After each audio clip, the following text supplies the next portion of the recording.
अभी तक हम लोगों को लगता था कि हमारा राजा सही है, राजा के साथ काम करने वाले गंदे हैं।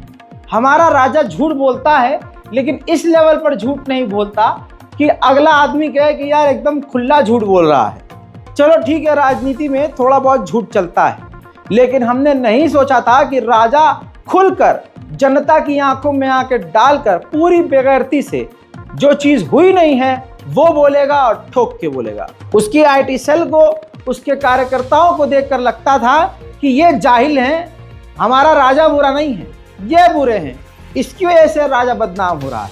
लेकिन आज चुनाव के वक्त आज दुनिया को पता चल गया, भारतवासियों को पता चल गया कि राजा के साथ काम करने वाले जितने गंदे हैं वैसे ही उसी लेवल पर झूठे हमारे राजा साहेब भी हैं। मोदी जी का बयान पूरी दुनिया में वायरल तब हुआ दोस्तों, जब मोदी जी ने हाल में ही कल के दिन वीडियो वायरल हुआ है, सीधा सीधा मुसलमानों के खिलाफ बयान दिया। एक देश का प्रधानमंत्री होते हुए प्रधानमंत्री पद की गरिमा को थूक कर तार तार करते हुए आज पहली बार पूरी दुनिया ने मोदी जी को देखा कि मोदी सच में गुजरात वाले ही मोदी हैं। गुजरात में बिल्किस बानो के बलात्कारियों को सपोर्ट करने वाला जब मोदी को कहा जाता था तो पूरी दुनिया में सभी लोगों को यकीन नहीं होता था। लेकिन आज जो मोदी जी का बयान दुनिया ने सुना, सबको क्लियर हो गया कि मोदी जी खुद मुसलमानों के खिलाफ और खुलकर खिलाफ हैं। इसी वजह से उनके भक्तजन सारा दिन हुजूर पाक सल्लल्लाहु अलैहि वसल्लम को गाली बकते हैं, सारा दिन हिंदू मुसलमान के बीच नफरत घोलते हैं, अपनी रैलियों में मस्जिदों पर हमला करते हैं, मुसलमान लड़कियों को फंसाने का प्रोग्राम चलवाते हैं। ये क्लियर हो गया है कि ये सब का सब करवाने वाला और करने वाला कोई और नहीं है, राजा ही है। ये हमारा भ्रम था कि हम राजा को अच्छा और राजा के साथ काम करने वाले को ज़्यादा गंदा समझ रहे थे। सारा का सारा फसाद का जड़ यही है दिमाग। जिस प्रधानमंत्री को हम कहते हैं कि हमारा भी प्रधानमंत्री है, वो प्रधानमंत्री 2006 के पूर्व प्रधानमंत्री डॉक्टर मनमोहन सिंह के एक अंग्रेजी बयान में से व्हाट्सएप यूनिवर्सिटी के टुकड़े को काटकर कोट करके कहते हैं कि कांग्रेस मुसलमानों को तुम्हारा सोना देने वाली थी।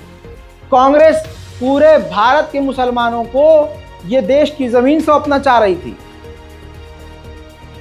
हिंदुओं की जमीन सौंपना चाह रही थी, ज्यादा उनके लिए योजना, मुसलमानों के लिए योजना लाना चाह रही थी। जिनके ज्यादा बच्चे हैं, जिनके खचिया भर बच्चे हैं, उन मुसलमानों को आपका अधिकार दिया जाता। ये बोल किसके हैं? प्रधानमंत्री के हैं। ये गंदे शब्द किसके हैं? भारत के प्रधानमंत्री के हैं। सोचिए, भारत का प्रधानमंत्री जब इस लेवल पर गिर जाए तो सोचिए उसको कितना इस बात पर यकीन है कि वो जीत नहीं सकता। जबकि ईवीएम उनकी जेब में, देश का पैसा उनकी जेब में, देश की ताकत उनकी जेब में, सेना और पुलिस उनकी जेब में, ईडी क्राइम ब्रांच पुलिस उनकी जेब में। मेरे दोस्तों, मोदी जी के इस बयान ने पूरी दुनिया के मुसलमानों को झकझोर कर रख दिया है। देखिए देंगे। और पहले जब उनकी सरकार थी उन्होंने कहा था कि देश की संपत्ति पर पहला अधिकार मुसलमानों का है। इसका मतलब ये संपत्ति इकट्ठी करके किसको बांटेंगे? जिनके ज्यादा बच्चे हैं उनको बांटेंगे, घुसपैठियों को बांटेंगे।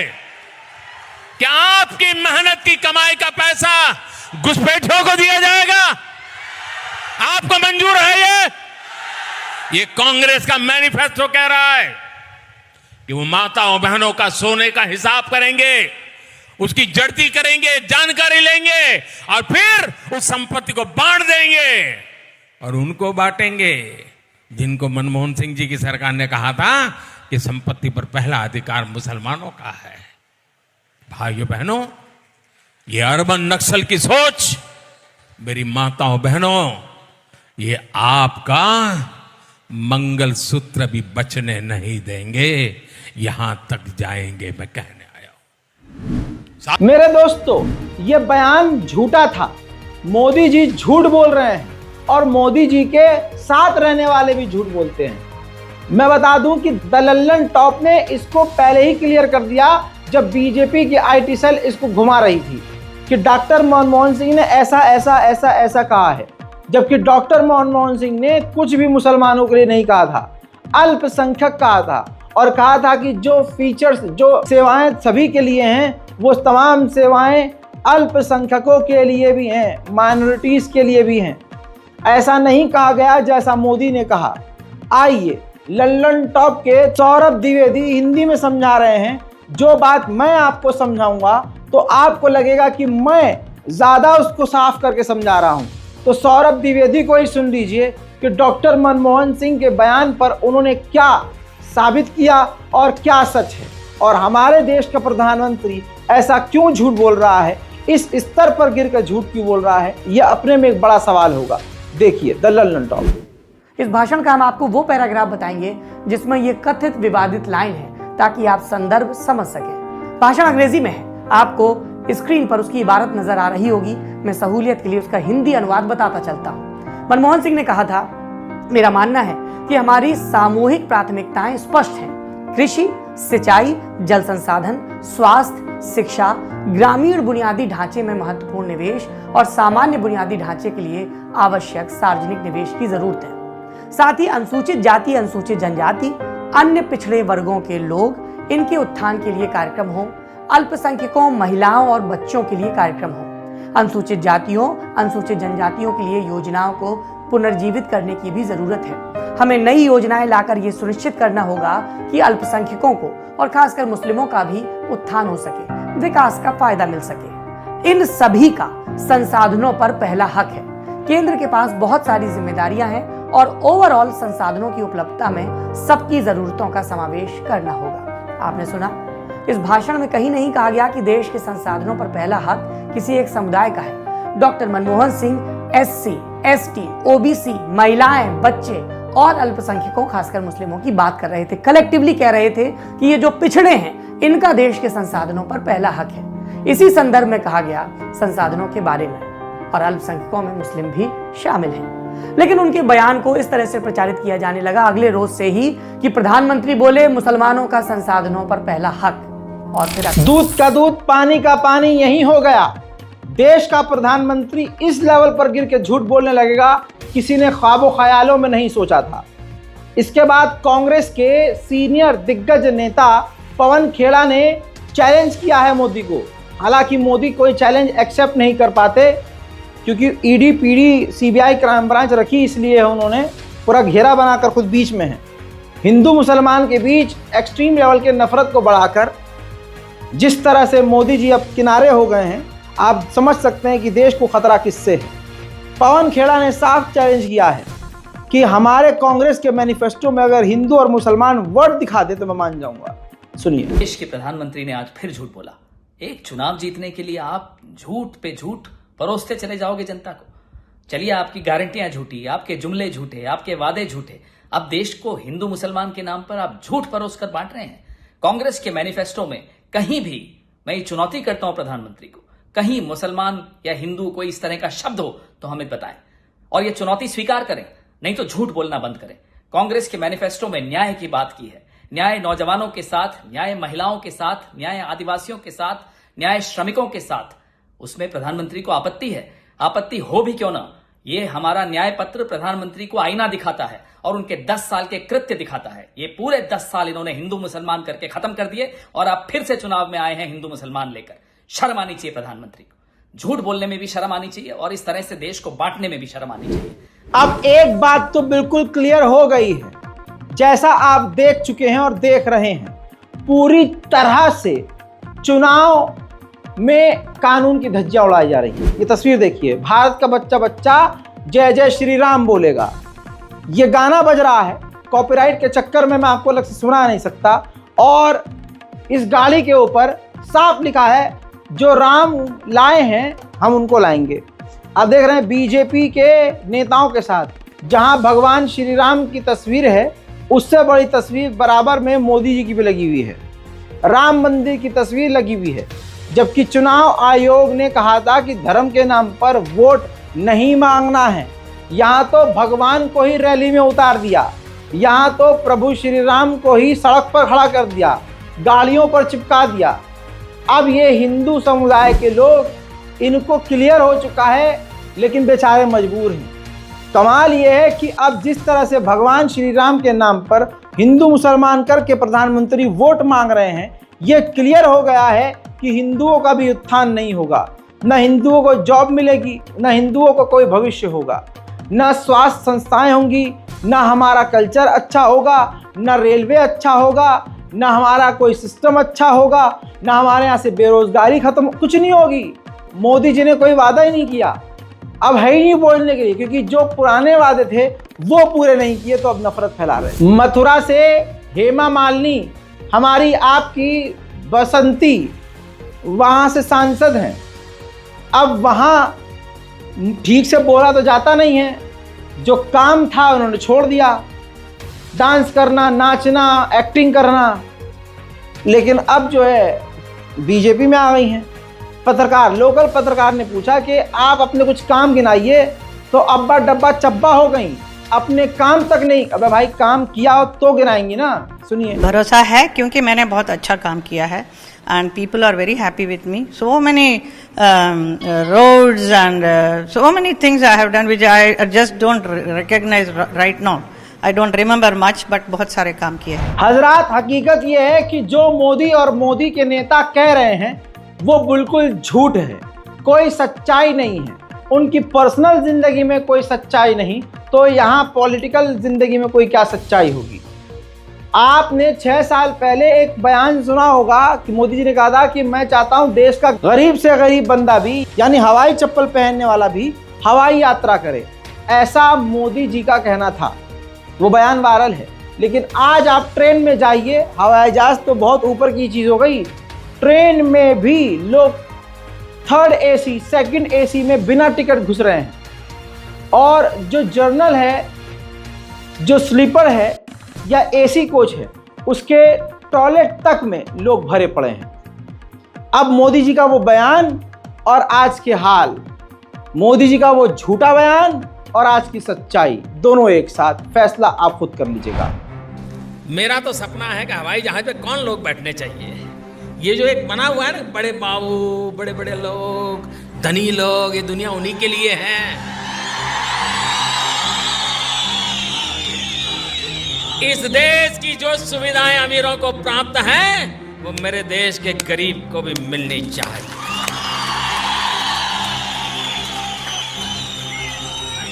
जो सामान्य व्यक्ति हवाई चप्पल पहन करके घूमता है, वो मुझे हवाई जहाज में दिखना चाहिए।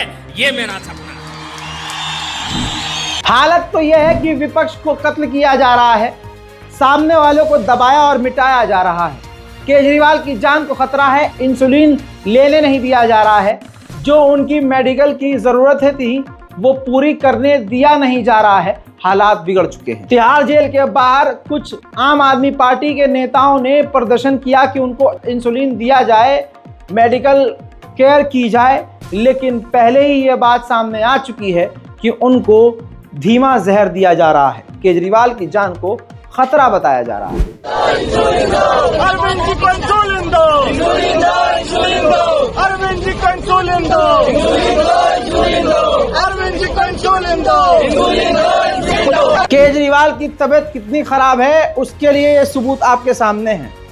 दिल्ली के एम्स हॉस्पिटल के मेडिकल की तरफ से, एम्स की तरफ से ये वेरीफाई किया गया है और इसको वेरीफाई आईपीएस ने किया है। संजय बेनीवाल ने आगे फॉरवर्ड किया है, आईपीएस हैं, इन्होंने क्लियर बोला है। देखिए सब्जेक्ट है, request to nominate a senior endocrinologist diabetologist, यानी जेल के अंदर एक डॉक्टर को प्रोवाइड करना होगा, ध्यान देना होगा। केजरीवाल को इलाज की जरूरत है जेल के अंदर और जेलर ने अप्रूवल दे दिया है, लेकिन उसके बावजूद आप समझ सकते हैं कि किसने बोला होगा इसको कोई भी कुछ देने की जरूरत नहीं है। अखिलेश यादव तक ये बात पहुंच चुकी है और उन्होंने कह दिया है कि बहुत ज़्यादा अविश्वसनीय बात है, मतलब अनबिलीवेबल है कि जेल के अंदर उनकी शुगर बढ़ रही है और उसको कंट्रोल करने के लिए इलाज देने से इनकार किया जा रहा है। वहीं आपको ये समझना होगा कि जासूसी करने में ये बीजेपी सरकार कितनी आगे है। अगर प्रियंका गांधी ने कोई बात कही है तो वो हवा में तो कही नहीं होगी।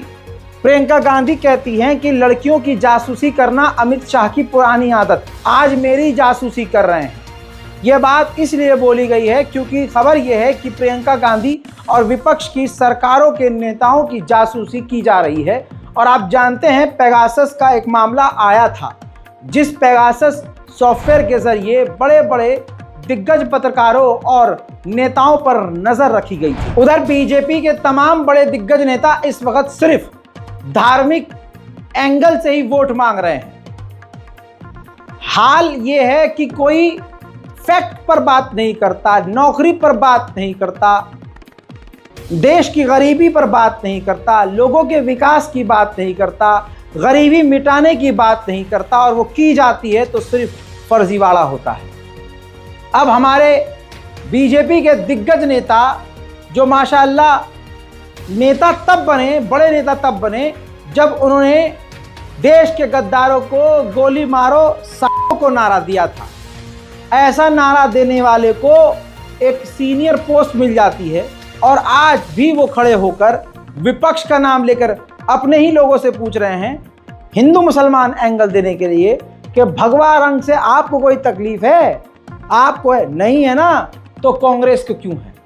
इस बात में कोई लॉजिक नहीं है। लेकिन आप ये देखिए कि जिनके पास कुछ करने के लिए नहीं है वो इलॉजिकल बात, नॉनसेंस बात ही करेंगे। आज दूरदर्शन का लोगो अगर भगवा हो जाता है, क्या आपको भगवे रंग से कोई पीड़ा है? भाई हाँ या ना में जवाब दीजिए जोर से। क्या आपको भगवे रंग से कोई पीड़ा है? क्या भगवा रंग आपको कोई कष्ट देता है? क्या भगवा रंग आपकी आंखों में चुभता है? तो कांग्रेस की आंखों में क्यों चुभता है? ये डीएमके के स्टैलिन की आंखों में क्यों चुभता है? ये ममता बनर्जी की आंखों में भगवा रंग क्यों चुभता है? और ये भगवा रंग का विरोध क्यों करते हैं?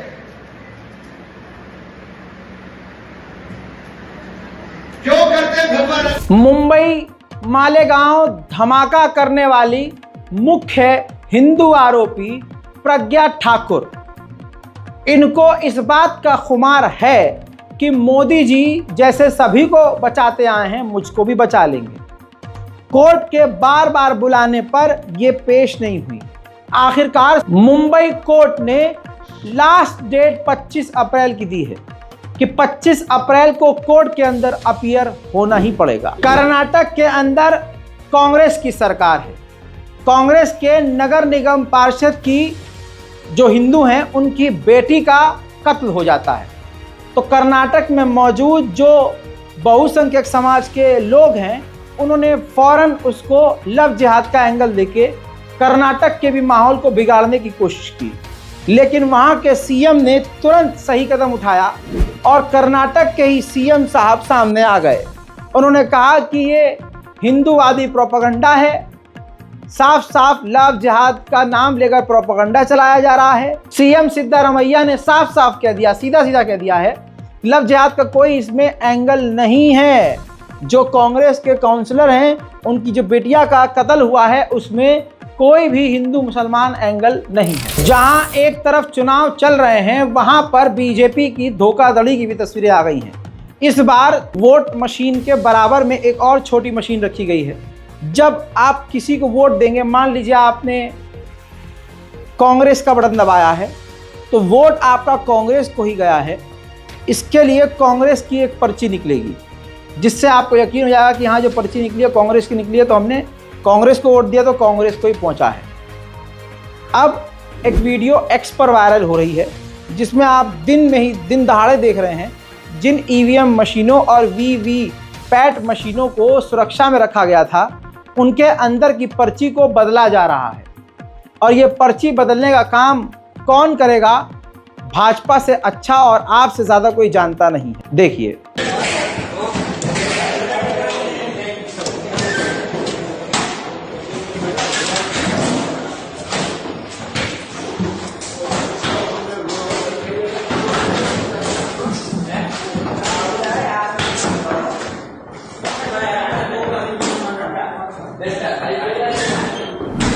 दोस्तों, भारत अब महात्मा गांधी और अंबेडकर जी का नहीं रहा है। अब ये गॉडसे का भारत हो चुका है, क्योंकि अब भारत में टोपी लगाना, कुर्ता पजामा पहनना जुर्म है। और इतना बड़ा जुर्म है कि 5 साल से 15 साल तक के बच्चे को गिरफ्तार कर लिया जाएगा कुर्ता पजामा पहनने की वजह से। ये तस्वीर मोतिहारी की तस्वीर है। मोतिहारी में एक जगह है किशनगंज, वहाँ से ये मदरसे के बच्चे सूरत जा रहे थे मदरसा पढ़ने के लिए, और मदरसे जा रहे इन बच्चों के घर वालों को भी पता था।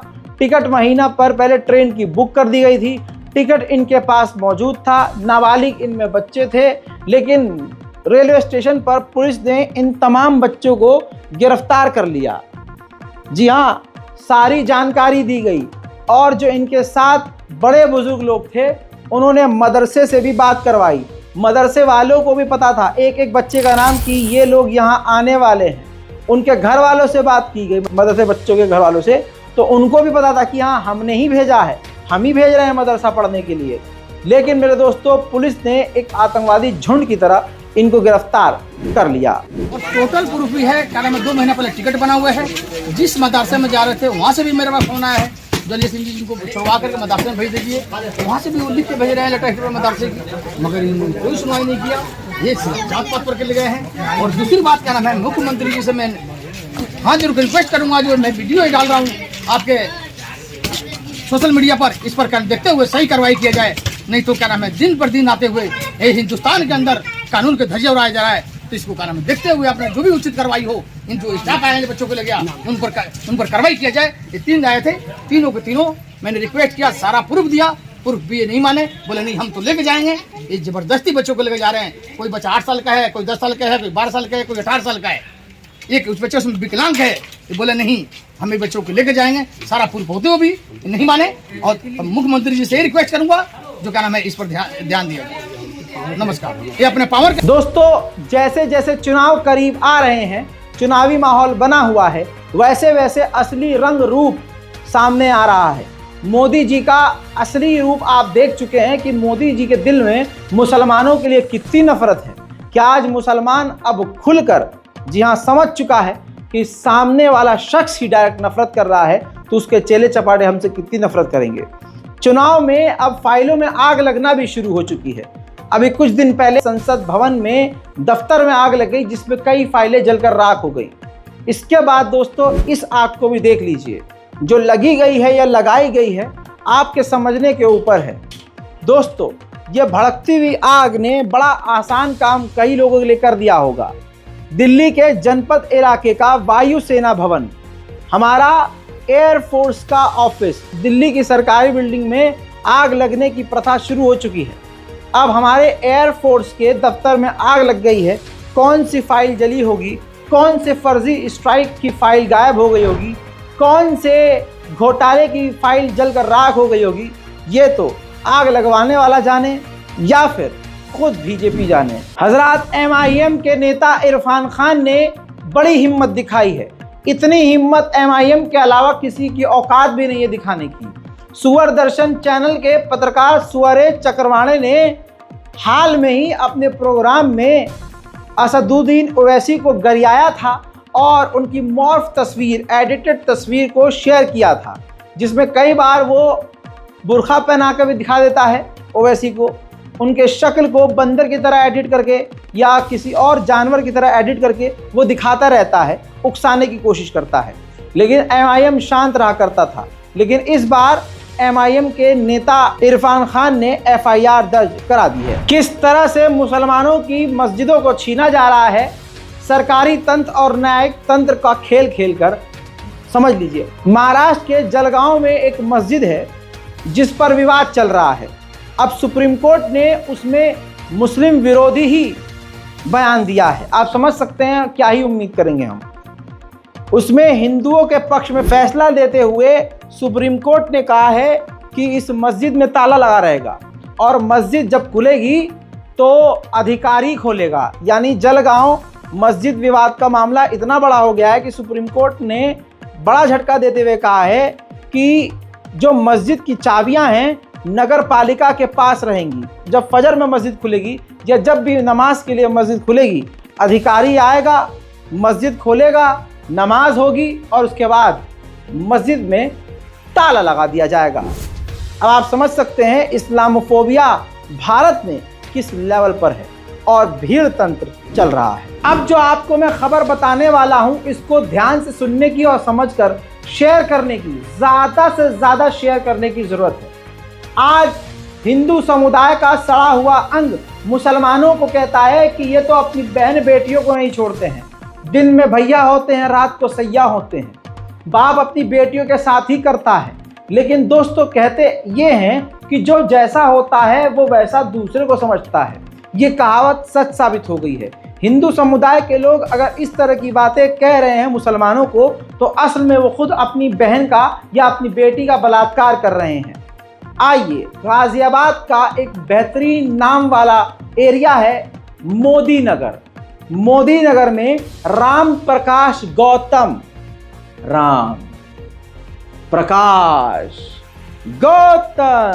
नाम देखिए, हिंदू, बिटिया भी हिंदू होगी, 14 साल की बेटी और उससे छोटा एक और बेटा।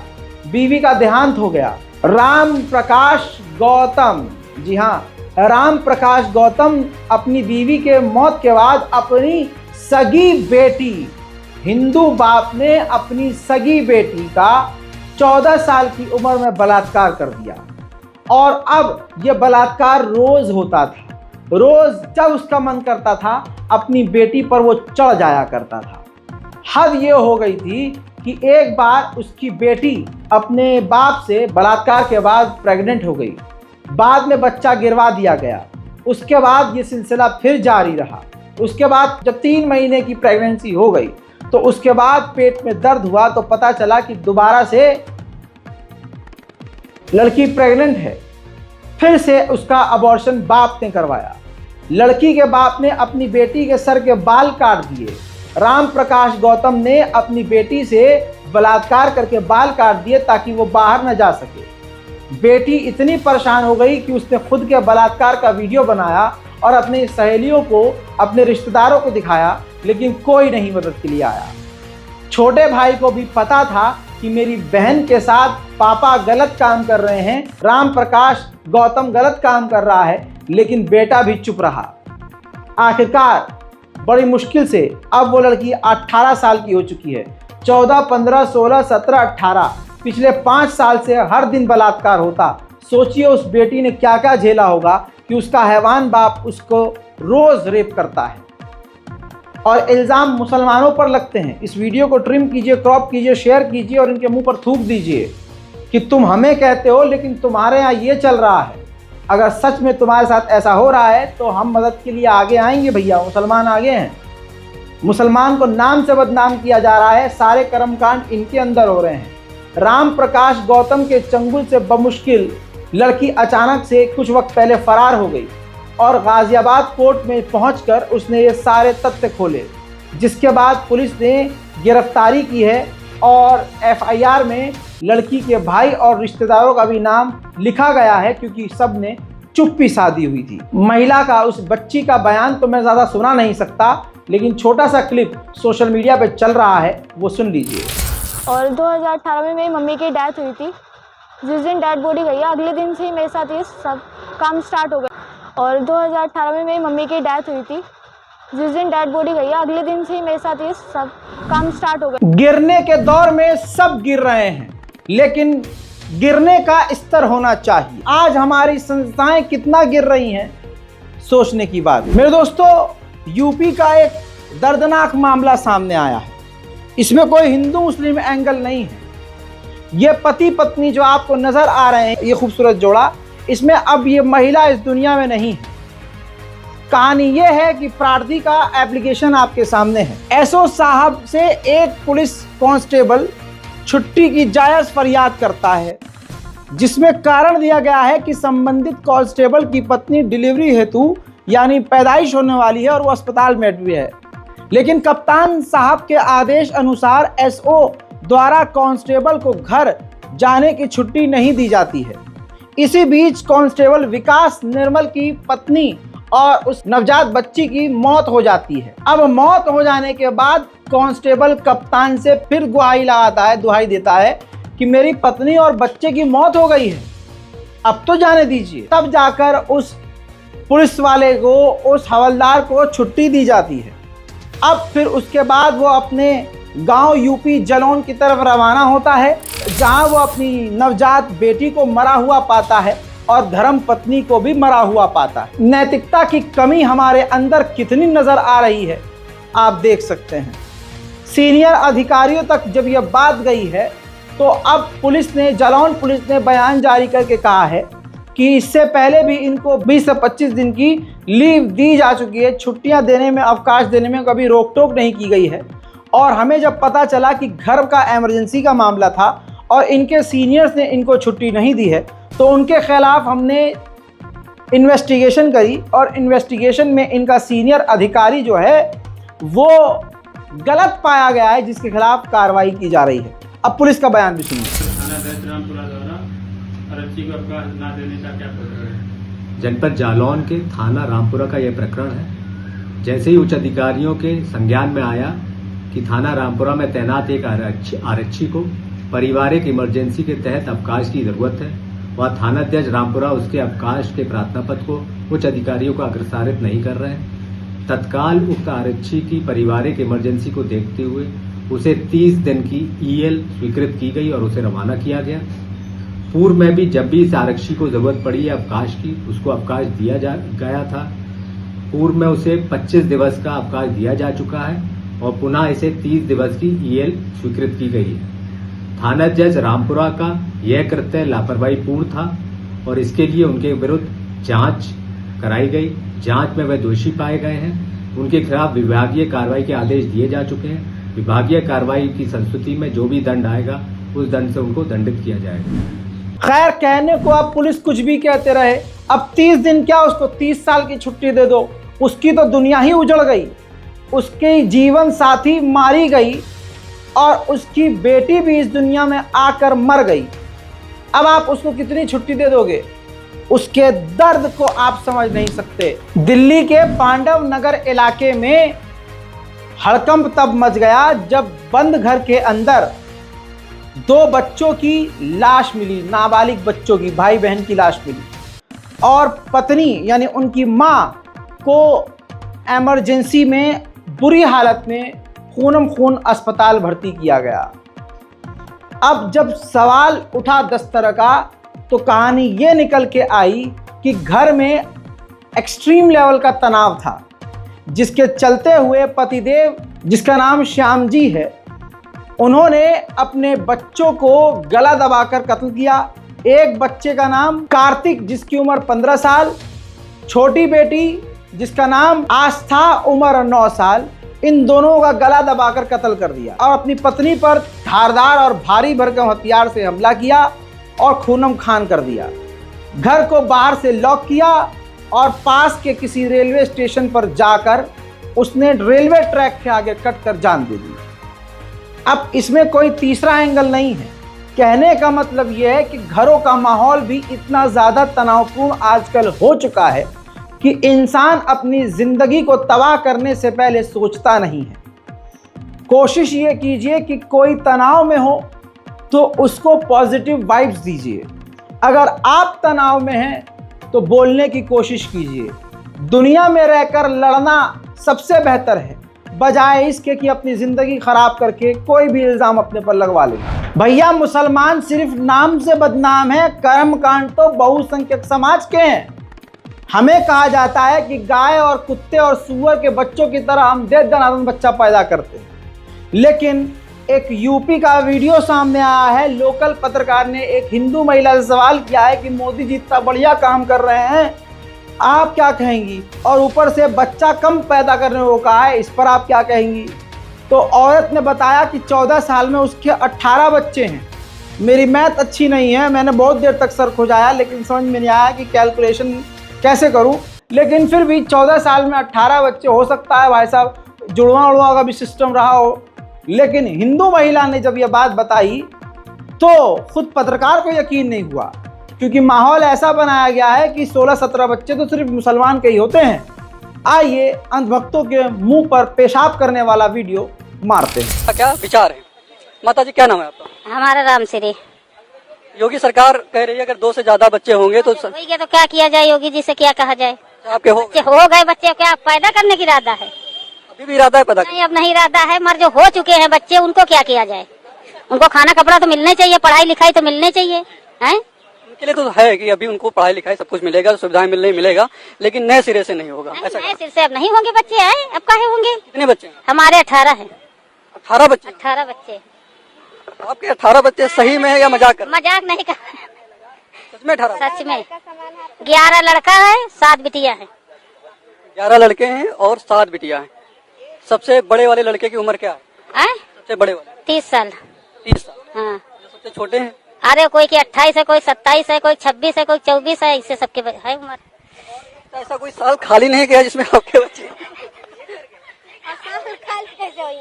साल के साल जो बच्चे हुए हैं तो क्या 16 साल का है? आखिरी बच्चा 16 साल। हाँ। जो बड़े वाले हैं वो 30 साल। हाँ। मतलब 14 साल में आपके कितने बच्चे हो गए? 18। 14 साल में 18 बच्चे। अरे 2 बार जोड़िया भाई 4 बच्चे तो यही हुई गए। अच्छा, 2 बार जो है जुड़वा बच्चे हुए। 4 ये हो गए। 4 ये हो गए। 14 और प्लस 2 4 जुड़वा, मतलब 14 प्लस 4 इनके तो जुड़वा बच्चे हो गए, 18 टोटल हो गए।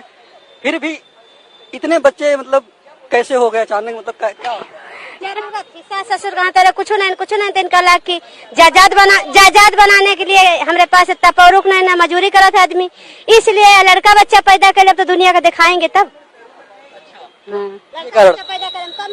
ज्यादा बच्चे अगर होंगे तो ज्यादा कमाएंगे। खैर, मुसलमानों को भाई कितना भी बदनाम कर ले, हकीकत ये है इनकी, मुसलमान तो जहां रहता है अच्छे काम करने की कोशिश करता है। पर इल्ज़ाम है क्योंकि बॉलीवुड की फिल्में ऐसी बनाई जा रही हैं, अभी आप प्रोपेगेंडा नहीं समझ रहे हैं। एक फिल्म आई है ऋतिक रोशन की फाइटर, उसका कुछ अंश मैंने देखा है।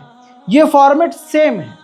पाकिस्तान के नाम पर ये भारत के मुसलमानों को शक में डालते हैं। बहुत बड़ी बात बोल रहा हूं और बहुत गहरी बात बोल रहा हूं।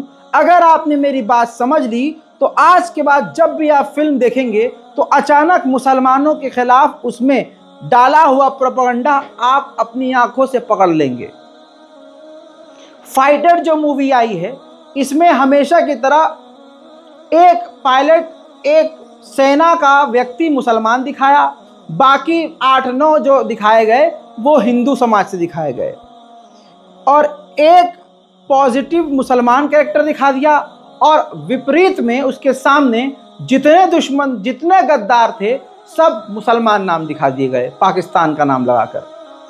उसी फाइटर मूवी में ये दिखाया गया कि जो आतंकवादी है पाकिस्तान में बैठा हुआ, वो ये कह रहा है कि इस बार आतंकवाद हम पाकिस्तान से नहीं, भारत की सरजमीन से ही भारत में फैलाएंगे। इस डायलॉग से ये बात क्लियर है कि भारत में मुसलमानों को निशाना बनाने का षड्यंत्र बॉलीवुड के अंदर शुरू हो चुका है। मोदी सरकार ने बॉलीवुड के डायरेक्टर और एक्टर एक्ट्रेस से मुलाकात करके उनको यही गाइडलाइन दी है शायद कि अपनी फिल्मों के जरिए भारत के मुसलमानों को शक के दायरे में लाओ। तो वो फिल्म जब आप देखेंगे तो उसमें ये डायलॉग है कि अब अपनी सरजमीन से हम कुछ नहीं करेंगे, भारत की ज़मीन से भारत पर हमला करवाएंगे। तो भारत की ज़मीन पर रहने वाले मुसलमान ही हैं। मुसलमान नाम, जिहाद का नाम इस्तेमाल करते हुए जिनको आप कह सकते हो कि उन्होंने जिहाद किया है। मेरे दोस्तों, बड़ी चतुराई और चालाकी से फिल्म के ज़रिए, मूवीज़ के ज़रिए, बॉलीवुड फिल्म के ज़रिए आप देखिए, अगर आतंकवादी होगा तो वो जिहादी होगा, वो काजल लगाता होगा, रुमाल पहनता होगा, कुर्ता पजामा पहनता होगा, और अब ख़ास करके आतंकवाद को दिखाया जाता है या कोई आतंकवादी धमाके का ऑर्डर देता है या कत्ल का ऑर्डर देता है खुरेजी का, तो वो दिल्ली की शाही जामा मस्जिद के आसपास के इलाके का ही रहने वाला होता है। आपको यकीन नहीं आएगा, लेकिन कई वीडियोस में मैं खुद देख चुका हूँ, कई फिल्म में मैं खुद देख चुका हूँ कि जामा मस्जिद की गलियों से एक मुल्ला टाइप, मौलवी टाइप का बंदा निकलता है, हाथ में तस्बीह होती है, उसके दीवाने वह तगड़े होते हैं, और वो अपने लोगों को हुक्म देता है, फ़ोन पर बोलता है हाँ उड़ा दो। फिर जैसे वो उड़ाने का ऑर्डर देता है, पीछे कैमरा होता है, जूम आउट होता है, ड्रोन तस्वीर से जामा मस्जिद दिखाई जाती है कि जामा मस्जिद के इलाके में वो रहता है। ये सब क्या है? लेकिन मुसलमान पूरा बेगैरती पर उतारू है, पूरी तरह से नंगा हो चुका है मुसलमान, विरोध नहीं करता है। उनको एंटरटेनमेंट मुसलमानों को चाहिए, मजा आ रहा है। उसी के अंदर फाइटर मूवी के अंदर जो खुद बड़े बड़े कांड और मोदी सरकार का फेल्यूर है उसको जस्टिफाई किया गया है। जैसे पुलवामा में इतना बड़ा आरडीएक्स, इतनी भारी मात्रा में आरडीएक्स कहां से आया, आज तक सवाल है। बीजेपी के नेताओं और ये तथाकथित गोदी मीडिया के एंकर वो अर्नब गोस्वामी की चैट भी वायरल हुई थी जिसमें वो जश्न मना रहे थे धमाके की, और ऐसा लग रहा था कि धमाके से पहले इनके पास जानकारी थी, लेकिन इसके बावजूद उस पर शांति है, आज तक कोई सवाल नहीं करता। तो उस धमाके को भी सीधा कहानी के तौर पर दिमाग में डाला गया कि वो पाकिस्तान ने ही करवाया था, जिसमें हमारे सीआरपीएफ के 40 जवान शहीद हुए, या हो सकता है उससे ज़्यादा हुए हो सकता है उससे कम हुए हो, क्योंकि सरकार जो बताएगी हम तो वही मानेंगे। बहरहाल अब फिल्मों के जरिए मुसलमानों को आतंकवादी और हिंदुओं को ईमानदार और देशभक्त बताने की प्रथा खुल्लम खुल्ला कर दी गई है, जबकि मुसलमानों की हकीकत यह है, दुबई में अभी खतरनाक बाढ़ आई थी, उसमें भारत का एक मुसलमान जो दुबई में था, नाम जिसका शावेज खान था, उसने दुबई में रहते हुए 5 लोगों की जान बचाई, उनको डूबने से बचाया, फंसे हुए को निकाल के लाया और उनकी मदद करके उनकी जान को बचाया। जहां चुनाव तेजी से आगे बढ़ रहे हैं, भाजपा पूरी कोशिश कर रही है, मोदी जी मुसलमान विरोधी बातें खुल्लम खुल्ला इस्लामोफोबिक बात कर रहे हैं, वहां मुसलमान भाजपा के डर से, कुछ मुसलमान भाजपा के डर से, हालत ऐसी है कि भाजपा को प्रमोट कर रहे हैं। इलाके मोहल्ले में ऐसे आपको कैंपेन करने वाले मुसलमान लोग मिलेंगे जो भाजपा की तारीफों के पुल बांध रहे होंगे। अब मसाजिद के अंदर ये तस्वीर देखिए, मसाजिद के अंदर मिंबरे रसूल तक भाजपाइयों की पहुंच हो चुकी है। अब मस्जिदों के अंदर मिंबरे नबी के बराबर में बैठकर मौलवी हाथों में किताब लेकर भाजपा का मैनिफेस्टो मुसलमानों को पढ़कर बता रहा है। जिस सफ पर, जिस जमीन पर नमाज की सफ होनी चाहिए, वहां पर भाजपाइयों के समर्थन में हल्का लगाकर मौलाना तकरीर कर रहे हैं और पूरी इजाज़त दी जाती है कि दूसरा जो बीजेपी का नेता है वो खड़ा हो, और नीचे बैठे हुए मुसलमानों के जो मुल्ला और सेक्रेटरी और सदर टाइप में लोग होंगे, जो मोहल्ले के बड़े आला मकाम रखने वाले लोग हैं, उनके चेहरे पर आपको खुशियां नजर आएगी। दोस्तों, ये सिर्फ कौम के गद्दार नहीं, ये अपने मजहब से भी गद्दारी कर रहे हैं। इतना डर तुम्हें बीजेपी का, और मोदी जी का डबल फेस अब दुनिया के सामने आ गया। अभी परसों तक मोहम्मद शमी के इलाके में जाकर मोहम्मद शमी जिंदाबाद कर रहे थे। मोहम्मद शमी ने क्या शानदार खेल खेला, मोहम्मद शमी ये, मोहम्मद शमी वो। एक दिन पहले मोहम्मद शमी के नाम पर मुसलमानों से वोट, और एक दिन बाद मुसलमानों के खिलाफ। वाह मोदी जी वाह। क्रिकेट वर्ल्ड कप में भाई मोहम्मद शामी ने जो कमाल किया वो पूरी दुनिया ने देखा है। केंद्र सरकार ने भाई मोहम्मद शामी को, और पहले जब उनकी सरकार थी उन्होंने कहा था देश की संपत्ति पर पहला अधिकार मुसलमानों का है। इसका मतलब ये संपत्ति इकट्ठी करके किसको बांटेंगे? जिनके ज्यादा बच्चे हैं उनको बांटेंगे, घुसपैठियों को बांटेंगे। क्या आपकी मेहनत की कमाई का पैसा घुसपैठियों को दिया जाएगा? आपको मंजूर है ये? अंधेर नगरी चौपट राजा, अब राजा का असली चेहरा दुनिया देख रही है। असली चेहरा खुलकर सामने आ गया है कि ये क्या सोच रखने वाला व्यक्ति है। भाजपा के जब प्रधानमंत्री ऐसा है तो नेता कैसे होंगे? भाजपा के, हमारे देश के बड़े दिग्गज नेता और भारत के प्रधानमंत्री के अंदर ये अकड़ है, तो इनके नेताओं में क्या अकड़ होगी?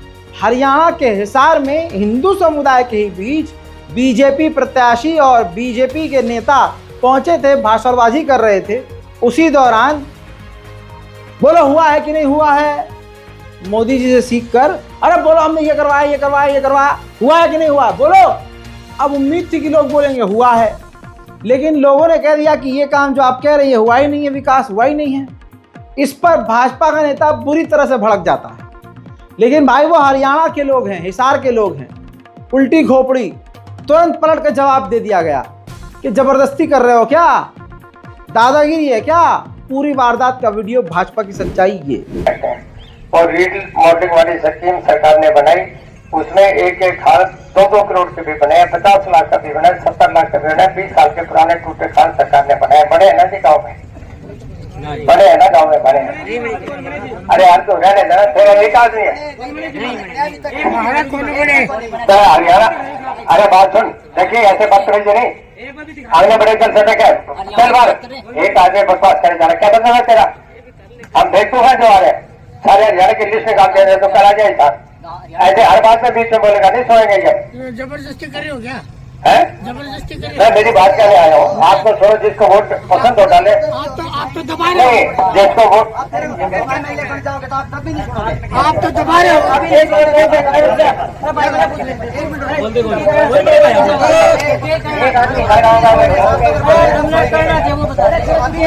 प्रधानमंत्री के घटिया और नीच वाले बयान पर, जिसमें उन्होंने सिर्फ मुसलमानों को निशाना बनाया है, रविश कुमार बोलते हैं, एक्स पर उन्होंने लिखा है, प्रधानमंत्री का बयान बता रहा है कि उनकी राजनीति विकास का केवल ढोंग करती है। उनकी राजनीति केवल सांप्रदायिक नफरत की बुनियाद पर खड़ी है। 10 साल बाद भी वे एक भाषण बिना मुसलमान मुस्लिम लीग मछली नहीं दे सकते। यह बहुसंख्यक वर्ग का भी अपमान है। ऐसा लगता है कि प्रधानमंत्री बहुसंख्यक को भी इसी लायक समझते हैं। उनके बच्चे बेरोजगारी से मरते रहेंगे, प्रधानमंत्री उन्हें मुसलमान सुनाते रहेंगे। अफसोस दोस्तों, यही तो बात है। राजा की आंखों में आंखें डालकर कोई हिम्मत करे सच बोलने की, तो असल में वो शूरवीर है। आज बीजेपी के समर्थन में, पापा के समर्थन में गोदी मीडिया 24 घंटे वफादारी कर रहा है। लेकिन आइए सच्चाई आपको एक और बताते हैं। आज तक में काम करने वाले एक व्यक्ति जिसका नाम श्याम मीरा सिंह है, जब ये आज तक में काम करते थे तो उन्होंने खुद लिखा है कि आज तक में नौकरी के 7 महीने नहीं बीते थे, मैंने मोदी को शेमलेस कहा। आज तक वालों ने मुझे नौकरी से निकालते हुए कहा, हमारे कर्मचारियों को सोशल मीडिया पर अपने ओपिनियन नहीं लिखने चाहिए। मैंने कहा मोदी बेशरम है, ये कोई ओपिनियन नहीं है, ये एक फैक्ट है। Modi is a shameless prime minister. मेरे दोस्त, ऐसी हिम्मत कौन कर सकता है? वही इंसान कर सकता है जो सच को पसंद करता हो, सच के आगे मरने को तैयार। आज जिस तरह का रूप मोदी जी ने दिखाया है मुसलमानों के खिलाफ, इसके बाद भी अगर मुसलमान बीजेपी को वोट दे रहा है तो उससे फिर बड़ा बेशरम बताइए कौन है। पिछले 10 साल से मोदी जी विकास के गुब्बारे फुला रहे हैं, लेकिन आज ग्राउंड पर कुछ भी नहीं है। एग्जाम्पल के तौर पर आप सिर्फ ये देख लीजिए, मोदी जी ने डायलॉग मारा था कि मैं चाहता हूं कि हवाई चप्पल पहनने वाला भी हवाई जहाज की यात्रा करे, लेकिन आज जूता पहनने वाला भी ट्रेन की यात्रा ठीक से नहीं कर पा रहा है। भारत में कहा जा रहा था बुलेट ट्रेन चलाएंगे, हमारी जो पहले की ट्रेन थी उनका ही कचूमर निकल गया है।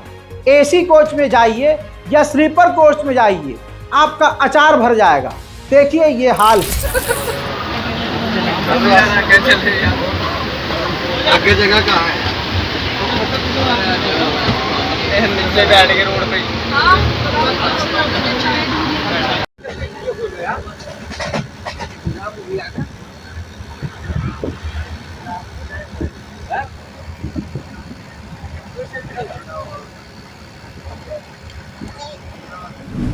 ये हाल है भैया। और अब आइए उन ट्रेनों की बात करते हैं जिनका प्राइवेटाइजेशन है। वंदे भारत जिसका खूब प्रमोशन किया गया, अरे क्या ट्रेनें बनाई है मोदी जी ने, अपने हाथों से बनाई है। वहां पर जहर दिया जा रहा है लोगों को, कच्चा खाना परोसा जा रहा है। खाने की क्वालिटी खुद हिंदू यात्री बता रहे हैं, देख लीजिए। हम लोग अभी कौन से ट्रेन में हो? वंदे भारत। वंदे भारत में, वंदे भारत में हावड़ा टू रांची, ये वंदे भारत का खाना सप्लाई है। ये आपका रोटी सप्लाई हो रहा है। ये देखो भैया, देखो बात किया जो किया। ये देखिए, ये रोटी है, ये रोटी तो बोल रहे हैं आप पूरा ट्रेन का पैकेट निकाल लीजिए, एक पैकेट सही दिखा दीजिए कि हाँ ये पैकेट सही है हमारा। अरे गलती हो सकता है, 1 में होगा, 2 में होगा, 10 में होगा। नहीं, ये पूरे ट्रेन का सप्लायर रोटी है। ये एक रोटी, मेरा वाला खोलो। बात कर रहे हैं, हम जा रहे हैं परमानेंट सॉल्यूशन, आप जा रहे हैं टेम्परेरी सॉल्यूशन। ये दूसरा रोटी, ठीक है, कच्चा पूरा खोलो। और हम देखिए बोल रहे थे, अभी तो वो भी मैडम बोल रही है, अब उनको आप बोलिए। हाँ, वो भैया अगर बोल रहे हैं, उनको क्या बोल, कच्चा रोटी हम बोलेंगे भैया अगर करना चाहिए। ये वंदे भारत रांची। नहीं, अगर सही रहेगा तो कोई भी नहीं बोलेगा। क्या सॉल्यूशन करेंगे आप ये बताइए ना। आप क्या बोलेंगे, हम ब्रेड ला के दे देते हैं, सैंडविच दे देते हैं, केक का पैकेट ला के देते हैं, बिस्किट का पैकेट ला के देते हैं, आप किधर से कंपेयर करेंगे उसको? क्या सॉल्यूशन निकालेंगे आप बताइए ना। अभी तो हम सुन लिए केक का पैकेट ला के दे, अरे हमको खाना होगा, हम 10 पैकेट खरीद के खाएंगे। देखिए भैया आप सोल्यूशन निकाल रहे हैं ना, हम एक कॉफी लिया, उसका पैसा पे किया, ठीक है, क्या सोल्यूशन निकालिएगा आप? पूरा ट्रेन में यही कंडीशन है आपका रोटी का। हाँ वही तो हम कह रहे हैं भाई, आप IRCTC से हैं, वो वेंडर है, अगर एक्शन होगा तो वेंडर पे होगा ना। आप तो बोलिएगा मेरे पास जो है हम सर्व कर रहे हैं। हाँ, इसका मतलब है कहीं ना कहीं आपका उसके साथ सेटिंग है, वही बात है कि तुम्हारे पास जो कल का खाना बचा हुआ है वो तुम भेज दो ना, हम सर्व करके हम चला लेंगे। हो गया क्लियर। हवाई चप्पल में रहने वाला हवाई जहाज की यात्रा करे, जूता पहन के ट्रेन की यात्रा नहीं कर पा रहे हैं। हजरत मोहतरम, फिर सवाल यह है कि बीजेपी जीतेगी कैसे? तो सबूत आपके सामने है। केरल में बीजेपी के नेता और कार्यकर्ता अपनी गाड़ी में 2 करोड़ रुपया कैश लेकर जा रहे थे। दोनों पर FIR दर्ज हुई। अब जहां बीजेपी जीतेगी आप समझ जाएंगे कि कैसे जीत रही है। हम मुसलमानों को जलील और रुस्वा किया जाता है, बाप और बेटी के संबंध गलत बता दिए जाते हैं और कहते हैं कि मुसलमान बाप अपनी बेटियों का बलात्कार करते हैं। सुअरेश चक्रवाणे, मिस्टर तोतला सिन्हा और ऐसे बहुत सारे हिंदू दंगाई आपत्तिजनक बयान देते हैं। आइए सुअरेश चक्रवाणे के मुंह पर थूकने का वीडियो लगाते हैं। एक लड़की का वीडियो बरेली की, जो बता रही है कि उसका बाप, जिसका नाम मनोज वर्मा, 24 साल की बेटी, जवान बेटी, आरोप लगा रही है, राज खोल रही है कि उसका सगा बाप मनोज वर्मा उसका बलात्कार करने की कोशिश कर रहा है और मुझ पर गंदी नज़र है। मैंने कई बार अपने दादी को, अपने रिश्तेदारों को बताया। जब दादी को बताया तो दादी ने कहा शादी कर लो और निकल लो। जब मैं शादी करके निकल गई तब भी मेरे बाप ने मुझ पर गंदी नज़र नहीं छोड़ी। मैंने जब अपने पति को बताया तो पति ने ही मुझे गलत समझा। आज हालत बहुत ख़राब है, मैं सबसे अलग रहना चाहती हूँ और बाप की फिर भी मुझ पर गंदी नज़र है। FIR कराने के लिए आती हूँ तो FIR नहीं होती है क्योंकि उनकी पहुँच ऊपर तक है। बेटी बचाओ बेटी पढ़ाओ के इस्लामोफोबिक, मुसलमान विरोधी इस सरकार का आप रवैया देखिए। ये तो हिंदू ही लड़की है, इस पर तो कुछ कार्रवाई मोदी जी को करनी चाहिए थी ना। सुनिए महिला का दर्द। आप कहाँ से आई हैं मैम? मैं भोजीपुरा टोल प्लाजा है, पार्क एवेन्यू की रहने वाली हूँ। 24 साल की हूँ, पढ़ी लिखी हूँ और मेरा मैटर ये है कि मेरा बाप, मेरा सगा बाप मनोज वर्मा, जो कि एक FCI में मैनेजर है, वो इतना परेशान कर रहा है, मुझे जान से मारने की धमकी दे रहा है। मुझे कह रहा है मैं पागल घोषित कर दूंगा क्योंकि मैं उसका रहस्य खोल रही हूँ, क्योंकि वो मेरे साथ गलत सेक्स करना चाहता है, मुझे दबोचना चाहता है, मेरे साथ गलत हरकतें करना चाहता है। और जब मैं ये बात दुनिया में सामने लाना चाहती हूँ तो मुझसे कहता है कि मैं पागल डिक्लेयर कर दूंगा। मैंने अपनी ये बात दादी को बताई तो दादी ने कहा था शादी कर लो। शादी किया तो शादी करने के बाद पति को बताया तो पति भी नहीं रखता, बाप मारने की धमकी देता है। तो मैं अपनी मर्जी से जहाँ जाऊँ वहाँ रहना चाहती हूँ और मुझे बहुत प्रेशर किया जा रहा है। मैं बाप पे FIR चाहती हूँ। मैं ये गुहार लगा के कानून से थक चुकी हूँ, FIR दर्ज करे FIR, नहीं तो मैं मर जाऊंगी।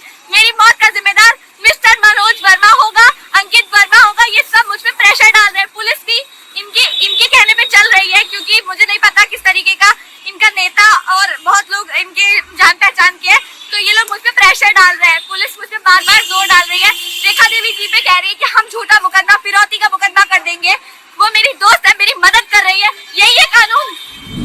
मेरे दोस्तों, अब ये वीडियो वायरल होने के बाद वीडियो के कमेंट सेक्शन में ही बरेली की पुलिस ने जानकारी दी है कि मामले पर कार्रवाई की गई है। युवती अपने घर से चली गई थी, जिसके संबंध में पंजीकृत अभियोग की विवेचनात्मक कार्रवाई में माननीय न्यायालय में विधि अनुसार बयान दर्ज कराकर इच्छा अनुसार पीड़िता को महिला मित्र के सुपुर्द कर दिया गया है। यानी महिला ने जज के सामने बयान दिया कि मैं अपने ना घर जाना चाहती हूँ, ना अपने पिता के घर जाना चाहती हूँ, मैं अपनी सहेली के घर जाना चाहती हूँ, जिसे कानून के तहत उसकी मर्जी से उसकी सहेली के घर भेज दिया गया। और यहाँ इल्ज़ाम हम मुसलमानों पर लगता है, हलाला करते हैं, बलाला करते हैं, जलाला। ये कौन सा चल रहा है भाई साहब? ये कौन सी कहानी है तुम्हारी? इस पर भी तो हिंदू संगठन के लोग सुअरेश चक्रवाणे जैसे लोग बोलकर दिखाएं। दोस्तों, ज़्यादा से ज़्यादा इस रिपोर्ट को शेयर कीजिए। मैं हूं रजा और आप देख रहे थे रजाग्राफी। जय हिंद।